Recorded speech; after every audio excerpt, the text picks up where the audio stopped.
1 million years ago, a star exploded. Jason, it's the office of the president. Now it's only hours away from Earth. Where?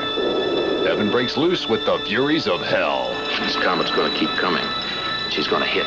Elizabeth Ashley and Richard Crenna In 30. against the most incredible odds of all time. A Fire in the Sky. Tonight at 10:30 on 6, The Leader.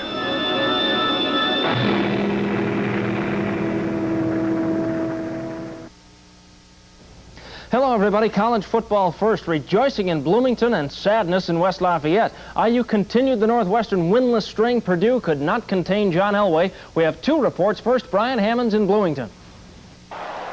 Indiana got their first score of the day early in the second quarter. Orlando Brown went around the left side for a 3-yard touchdown run. It was 7-0 IU.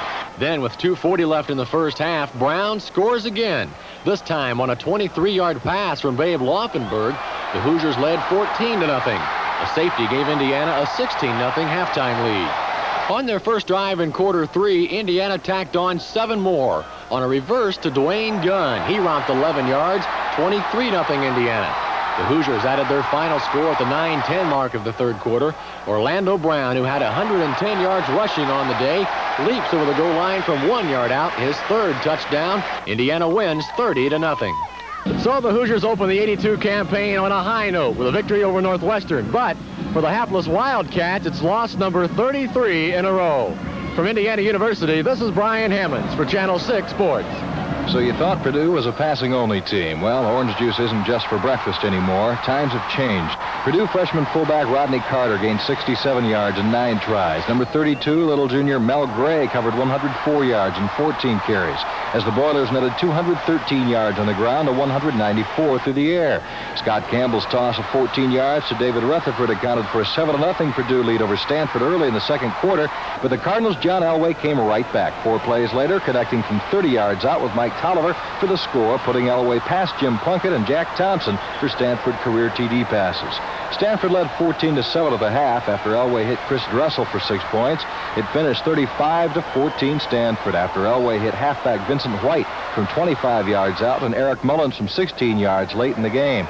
Purdue backup quarterback Jim Everett finished the scoring. Campbell hit only 12 of 29 attempts in the air with 4 interceptions, but several of his shots were dropped after hitting the mark. No joy in West Lafayette. Chris Allen, Channel 6 Sports. Meanwhile, the Fighting Illini battled in Game 2 of their Big Ten season, hosting Michigan State. It was a 3-3 contest, then 10-3 Illinois when Tony Heason hit Mitchell Brookins for the touchdown there.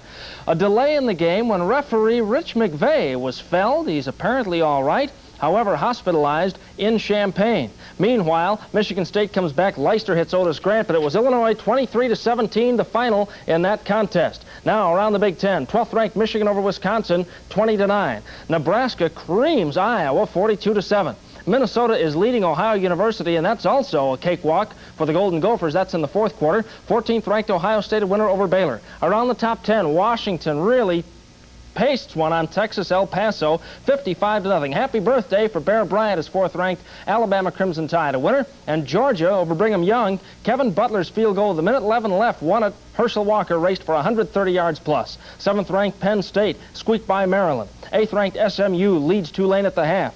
9th ranked Oklahoma knocked off by West Virginia. Quarterback Jeff Hostetler threw for 321 yards and 4 touchdowns. And 11th ranked Florida is obviously a good football team. They defeated Southern Cal 17-9. More college football. At the Butler Bowl, the Bulldogs open against Wayne State, and it's always nice to go see the folks at my alma mater over at Butler University.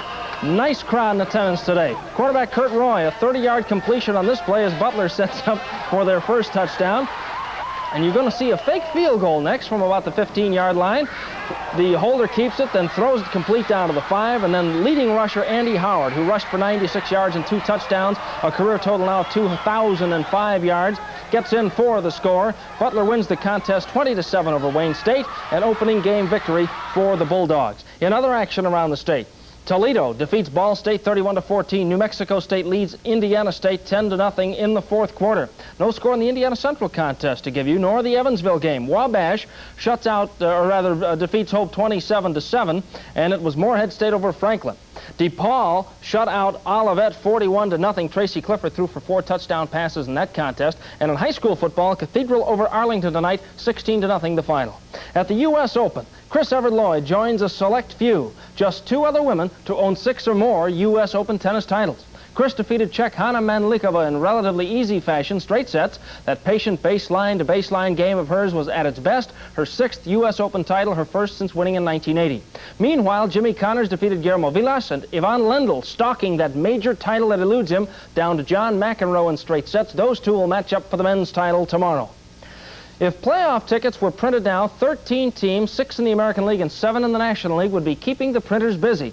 In baseball action tonight, Cincinnati over Atlanta 4-3. The Dodgers defeated Houston, and so Los Angeles trails the Braves by just a half a game in the National League West.